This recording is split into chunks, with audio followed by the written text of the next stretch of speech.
अगस्त 2024 की वो रात थी जब पूरा कोलकाता शहर भारी बारिश और काले बादलों के बीच डूबा हुआ था। इस रात संजय रॉय, जो देखने में एक साधारण इंसान था, अपने भीतर छुपे एक भयावह रहस्य को लिए हुए था। कोई नहीं जानता था वह असल में एक शैतानी असुर है जिसकी आत्मा प्राचीन बुराइयों से सनी हुई है। संजय, जो आरजीकर मेडिकल कॉलेज और अस्पताल में एक सिविक वॉलंटियर के रूप में काम करता था, अपने भीतर की काली ताकतों से लड़ता रहा। पर उस रात ये ताकतें उसे उस सेमिनार रूम की ओर खींच ले गई जहां एक युवा पीजी ट्रेनी डॉक्टर देवनाथ दिन भर की थकान मिटाने के लिए आराम कर रही थी। रात के 4 बजे जब संजय अस्पताल के इमरजेंसी बिल्डिंग में दाखिल हुआ तो सीसीटीवी ने उसे कैद कर लिया। वह कान में ब्लूटूथ लगाए हुए था, लेकिन कैमरे उसकी आंखों में छिपी उन परछाइयों को नहीं देख सके जो उसे निर्देश दे रही थी। संजय बाहरी रूप से शांत दिख रहा था, लेकिन उसके भीतर एक शैतानी भूख जाग उठी थी, एक असुर की भूख जो उसे बर्बादी की ओर धकेल रही थी।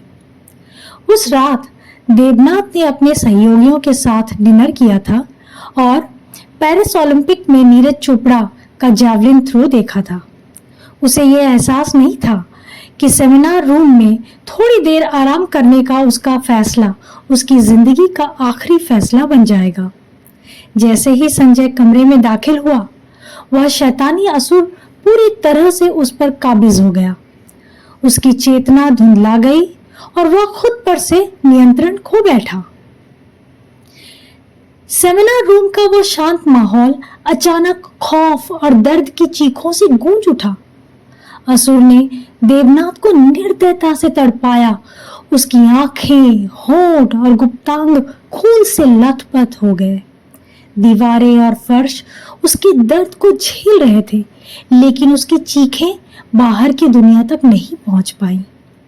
सुबह होते ही संजय होश में आया और जो उसने किया था उस पर खुद ही सन्न रह गया। उसे उस भयानक कृत्य की कोई याद नहीं थी, लेकिन खून से सनी हुई उसके कपड़े, टूटी हुई चश्मे के कांच और खौफनाक सेमिनार रूम सब कुछ कह रहे थे।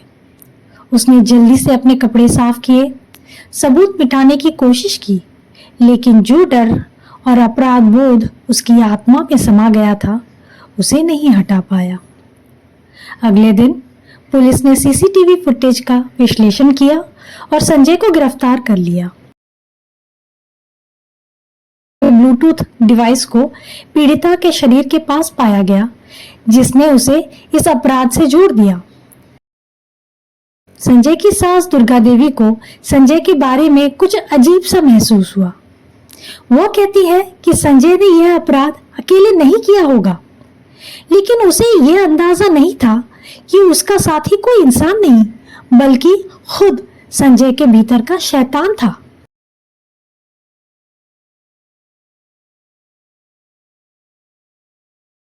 जैसे जैसे जांच आगे बढ़ी, असली डरावनी सच्चाई सामने आने लगी।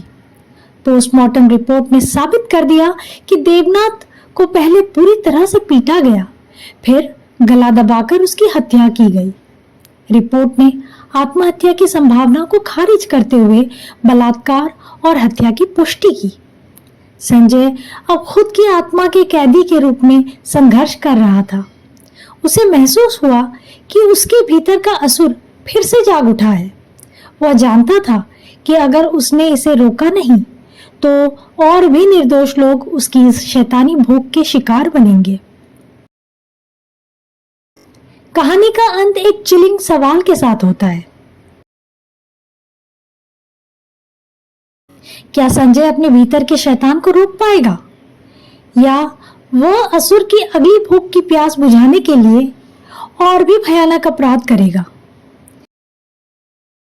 इस कहानी ने मानव आत्मा के भीतर छुपे हुए अंधेरे को उजागर किया, जो सही वक्त आने पर बाहर आ सकता है और तबाही मचा सकता है।